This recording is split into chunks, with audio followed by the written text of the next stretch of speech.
morning, everybody, and welcome to Cozy Acres. Today, we're going to plant the cypress, pieris, and the heathers. As you can see, it's already done. We did a little bit earlier today, but it was a quick and easy little job, so I hope you guys enjoy the video, and we'll get right to it. This ground down here has got a lot of hard rock, so I've been putting down these wood chips in hopes that we can at least establish some kind of good clean dirt to transplant these guys in and get away from this rock as much as possible, because as you can hear, it's a bit crunchy down there. That's fine. We got some pretty good buildup that we've done over the past 2 years, so I'm kind of happy with that. And this fourth thing is just seriously root bound. Like I said, it's been in a pot forever now. It's too much.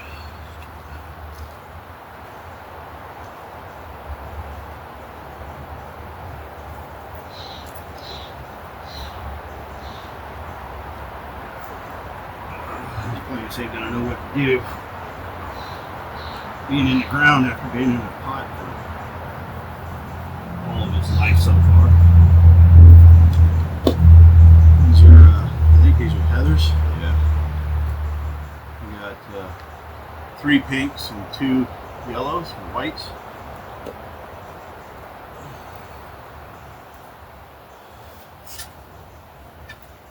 This guy, I remember what this is. Cypress, Katsura. These will make some beautiful contrast to all of the yellow, greens, fluorescent colors, and the pinks.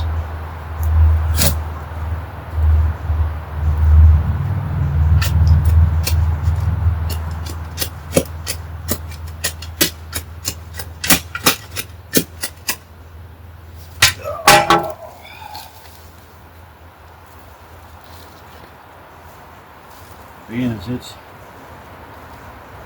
the rainy season, this stuff will be a lot easier to put up with this digging and transplanting and everything else.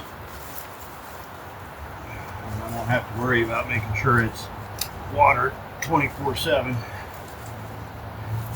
The ground is now well moist enough for these to survive, hopefully,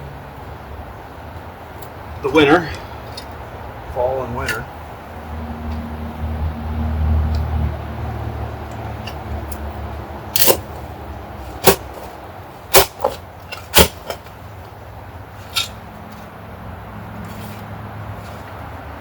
I love seeing that mycelium like that. I mean, look at it, if you can see all through in here, all of that stuff is broke down. Will feed these plants rather well and get tied up into these roots, and it definitely helps them pick up their nutrients and survive.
put a bunch of cardboard boxes down here. I didn't quite exactly get all of the tape off of them. So I guess now is as good as any.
Missus will be extremely surprised. I think I've been talking about doing this, I don't know, for the past 3 weeks. I just haven't gotten around to doing it.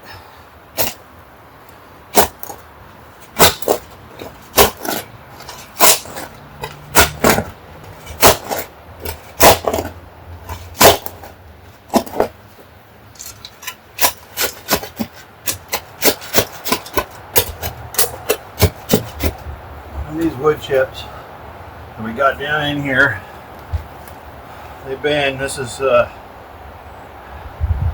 third year, I would say maybe second year that they've been built up and processed. And we were going to originally make this into a strawberry patch, but we decided against it. And not like we don't have enough Christmas trees around here, right? You know, all these, but the missus definitely wanted something smaller and a little more manageable to kind of have around here. You know, kind of give us the little outdoor Christmas spirit, so to speak. And so that's where that little cypress come in. We can, you know, it only gets about 8 to 10 feet, I think it is. So it'll, you know, it won't tear up the foundation of the sidewalk to the house, and or at least too badly anyways. I doubt it. But it won't get overgrown. Just all around, it'll really just make this nice and pretty right in through here. The little heathers and everything else.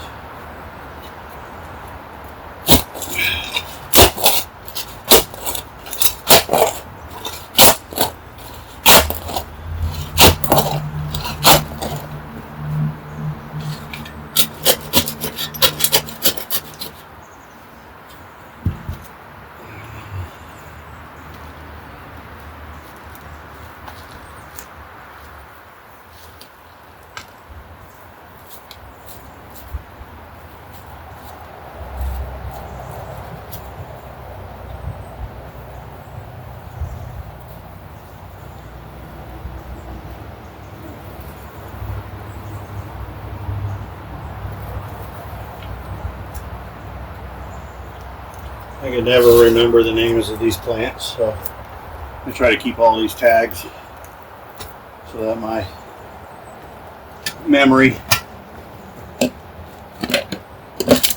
is replenished every time I look at these plants and see the little tag. I don't know if it helps me or you or anybody else, but we keep it there.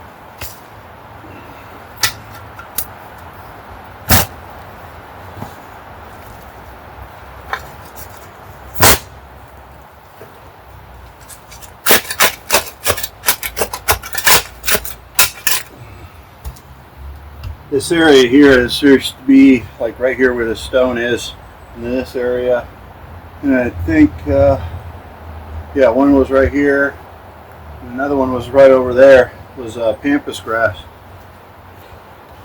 And that stuff is just too big and too messy for the space that we have right here. So we moved them, and that's what's along the edge of the property. You know, we still get the nice pretty view of everything of them as a grass, and they can get as big as they want, and they're not in our way, and they don't take up much of our space for growing the stuff that we want to grow. They're a pain in the butt, but they are still pretty, and we still have them. I don't believe in just killing off a plant just because we don't like it. We just in the space that it's at, but we just move it to a better spot where we can still enjoy it. It's out of our way, and yeah. Put this guy right here. Hope for the best, right? Around here, that's about all I can say without anything. Plant it and hope for the best.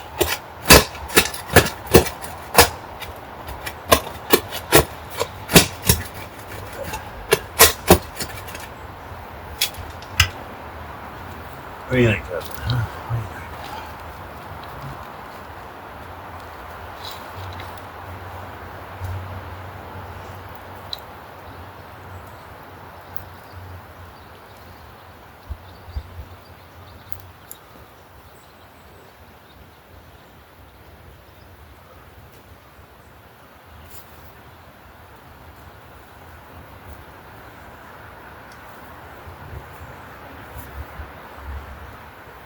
There we go.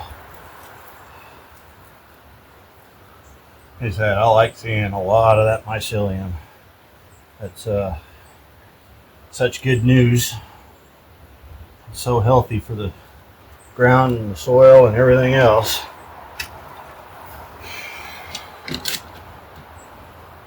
And that's less work for us.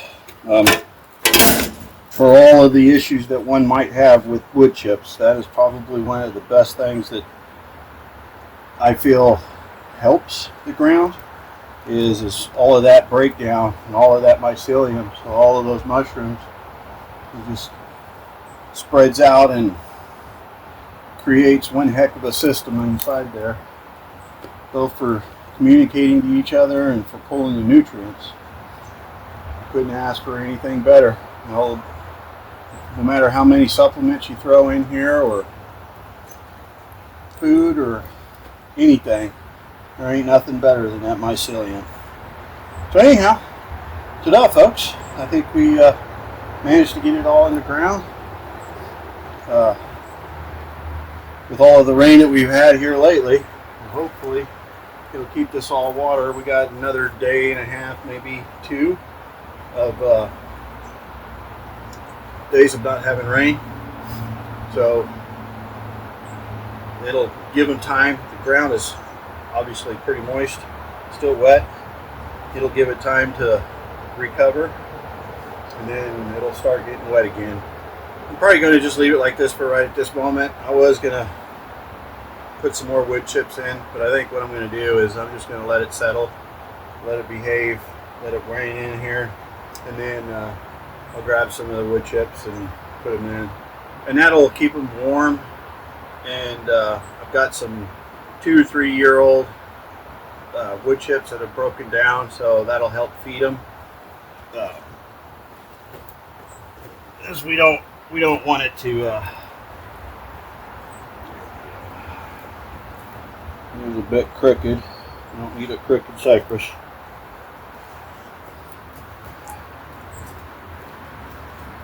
So yeah, that looks much better. The rest of those will all fill in. And we'll put more in here, I think. I think the missus said she wanted to kind of fill it in with a border, and we'll take it off onto the other side. But for now, I think, folks, thanks for watching this. I know it wasn't a whole lot of information. We got some heather that we put in, we got some grease put in, and then we got a cypress put in. And the cypress, like I said, it gets about 8 to 10 feet, probably about 3 or 4 feet wide. It might get a little bit wider than that, but that's fine. And then the purees will get, I think, 2 to 3 feet wide. So that'll fill in pretty good. We'll kind of keep it trimmed up and make a little hedge of it up maybe. And then of course the heathers. And the heathers will probably get 18 to 24 inches maybe. Yeah. So we'll put it in there. And we got some pink and some white with the lime green leaves. So a lot of contrast between here and there.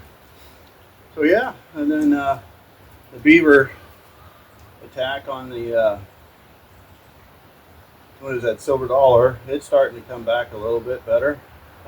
It's now going to be a bush instead of a tree. And then this is bluey over here, the eucalyptus over here. I'm going to have to restake it a little bit better so that way it sits up straight. The wind's been kind of blowing it back and forth. And we got some rosemary, some thyme, some sage right there, and then azaleas back in the behind it. So those are all doing pretty good. We should be starting to cut it. I think we got some lavender back there. Yeah, I think the lavender over there. And then over on this side we've got the lavender and the rosemary. That'll probably need to be trimmed. A lot of this stuff is we're late on doing, but in general we're getting there.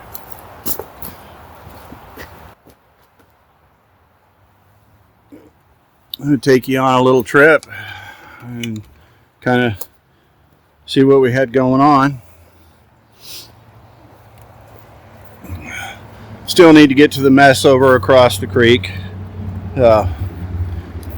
We started putting in some larger fencing around the trees. I still have a beaver problem, and he's taken out more than enough of the trees. The ones that I have left over here, 2 crab apples, the magnolia. We got a cherry right here, and that is that's the Vandalay.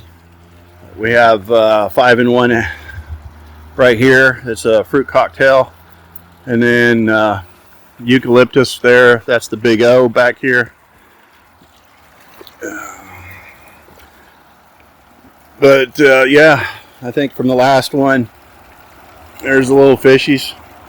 The canis and the umbrella, both, we had some pretty good storms and the wind blew them over. I actually need to get in there and probably cut the canis down at least halfway. Just haven't gotten around there. The umbrella plant is still doing really well right now. It's still growing. So I'm just going to leave it alone for right at this moment. One of these days, I'm going to get a very large and heavy pot that will sit on the floor of the pond. I do believe that's like 28 inches at that point, and same over there. So I need something very tall and very heavy, so that way I can transplant both of those plants into their little areas without having cinder blocks down there and they're just teetering.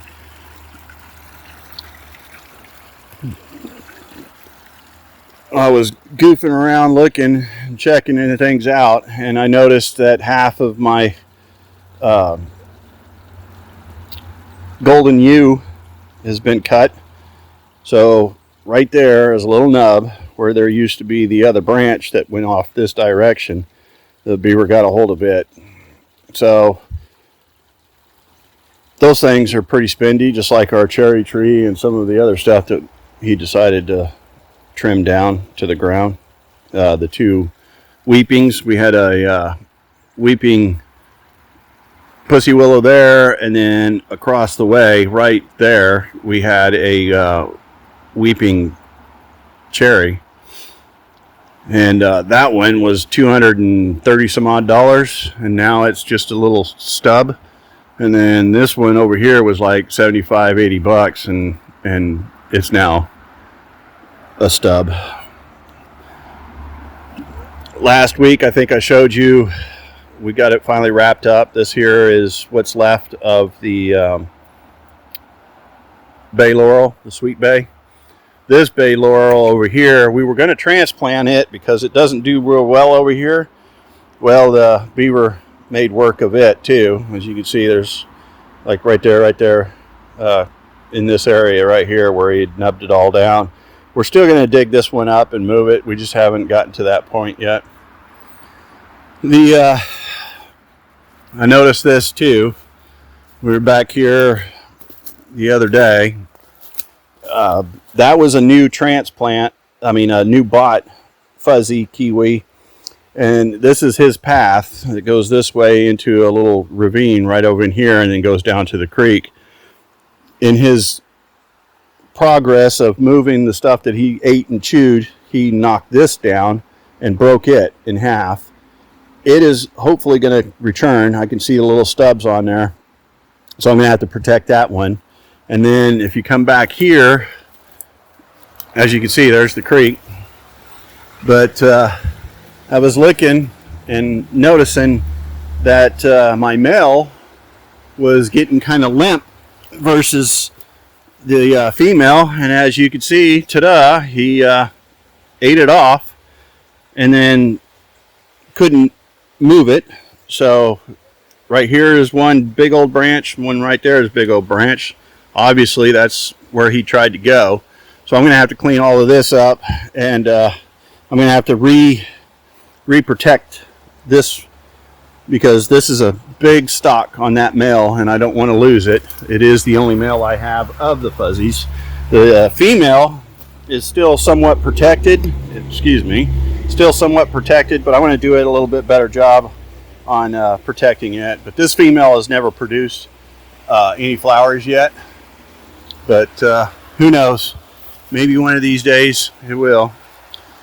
My cleaning job of the dam has still prevailed and is still looking pretty good, and it doesn't look like he's attempted to fix it for himself.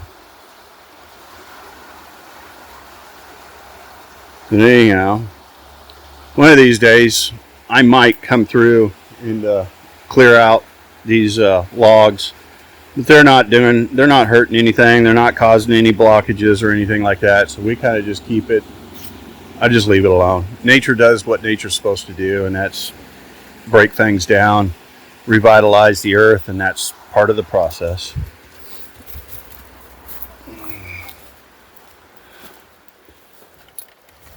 So anyhow,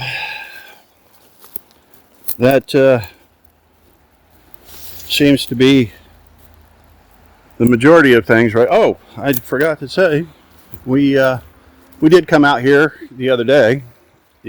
Oh, probably like Monday or Sunday of last week. I think it was Monday. And weeded and planted garlic. So the garlic is now in. This right here, this plant, there's another one up here, and then there's a large one right there, and then a little one over here. Those are all horehound, and they're doing pretty good over here. I'm surprised. I hope they continue to do so. But we cleaned all of this all out, mounded up, and got it going. But now I got to clean all of this area all in through here, and then I'll probably tone this comfrey down and tone that one down. I'll probably end up leaving those alone. The rest of the edge is all going to be left alone for right at this moment. The hardy kiwis, which are these two right here. We've got a hardy kiwi here and a hardy kiwi there. I can't remember if this is the male and the female over, so male over here, female over here, or vice versa. But anyhow, as you can tell, it's already lost all of their leaves, and they're done for the season, going to sleep. We got some dahlias here that are late starting, or actually just now starting to get up here. I don't know if we're going to see any blossoms off of these guys or not. The other ones are still doing some kind of thing, but they're about ready to go out. I need to come through and clean all these. The lilies are the same way. Lilies there, and then lilies over here by this 5-in-1 apple. I need to cut those down and get them out of the way. I'm going to be gone for probably about 10 days for the job. I'm going to head up to Ketchikan.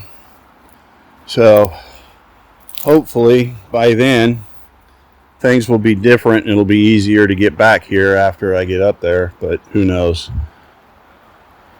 We got a bunch of idiots in Washington, and here we are living the dream, right? A bunch of idiots. They're all damn idiots. But anyways, the cardoons are doing pretty good. They're coming up. I need to actually cut the old stems down. I need to really heavily stack up the wood chips over here. I need to break a lot of this down. Dogwood is doing the dogwood thing. Check that out. It's so pretty. It really is. I just love the leaves on it. And the nice red. Here pretty soon I'll be cutting that back down. The compost area is taken over by comfrey, which is fine. I don't care. It helps break down the compost. But I need to cut all it down, put it in the compost, and just start loading the compost up. That's a cold compost. I don't use it that much. It's slow to break down, obviously, because I don't keep it hot or covered. I just let nature do what nature does, and that's over time. It's a slow process, but it's the easiest process for me right now. And one day, not anytime soon, but one day, I am actually going to just knock all of that down and rebuild it appropriately. And that way it has a roof over the top of it, has some very good dividers on it, and get the airflow through it and turn it into a hot compost.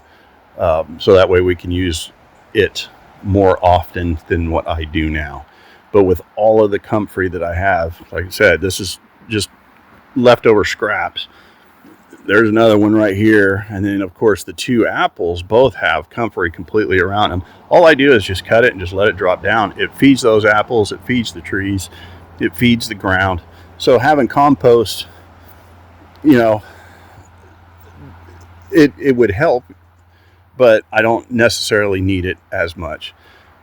And the only reason why I'm using comfrey is just because in this location and in this area, it tends to do rather well, as you all can tell, as you can see. The butterfly bushes, the beaver did cross over the top of my lilac, so I lost the lilac. I had not been able to see it, and I don't know if it's going to come back or not, but it was in this area right in through here, but I don't even see a recovery. It looks to me like it's just been flat out ran over and died. So I'm going to have to replace that eventually. But yeah, folks, this whole area, he cleaned out everything. When I say he, the beaver, and then continued to do so. And then the deer came through and wiped out all of the raspberries too while they were at it. So it was kind of double the the catastrophe. So now this is like really open right in through here. I don't know what we're going to do with it. I'll probably revitalize a lot of that, remound it all up, and then we might put the potatoes in there or something else. I'm not real sure exactly what the missus wants to do for the moment. But yeah, that was a pear right there. That was a pear right there. And then, of course, the quince tree is right there. I used to have a red currant in between these two, so You might be able to see it. Yeah, right in through here is where the red currant is. It may come back. It probably will. If so, I will be tickled pink. That red currant was just absolutely beautiful plant. I also had a gooseberry right in this corner. And that one has been completely taken out also. I don't even see any leftovers at all of that currant. In fact, yeah, I don't see it. Oh, there it is right there. So that's where the currant used to be, right back. There we go. That's where the gooseberry. So I don't know if it will return. I doubt it. And that was my only gooseberry. Well, I lied there. I think I got a jostaberry and a gooseberry back there, but I don't know. I'll have to probably redo it. I'm not sure. Yeah. Let's see. Get back here somewhat. Yeah, there's a jostaberry right there. There was a gooseberry right in through here, and then I think there was another one over there. But as I can see, they're all taken out. Oh, mercy.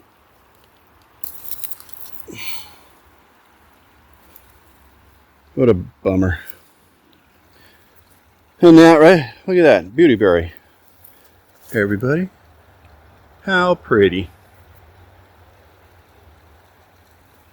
In the thralls of catastrophe, something beautiful. And then, of course, this right here is the blue huckleberry. And we leave these out for the animals. I will start probably harvesting these things one of these days.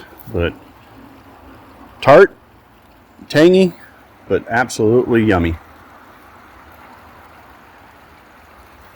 Kind of like a mild lemon head. Makes your cheeks pucker just a little bit. Anyways,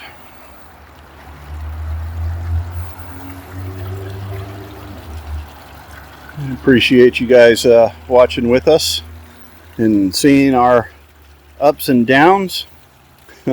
That water cabbage started with one single plant.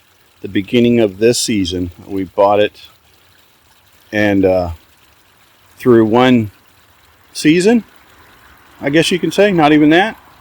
Now we're starting to populate quite a bit, which those guys right there absolutely love that.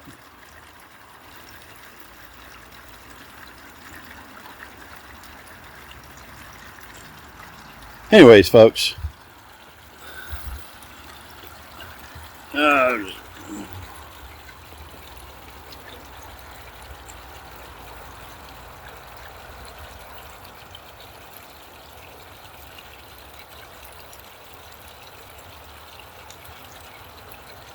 want to thank everybody for watching, and again, welcome to the Cozy Acres, and hopefully things will get a little better around here. We'll get back to being active again, a little more so, do a lot more cleaning. But until then, you guys all have a beautiful day, and we'll talk to you soon.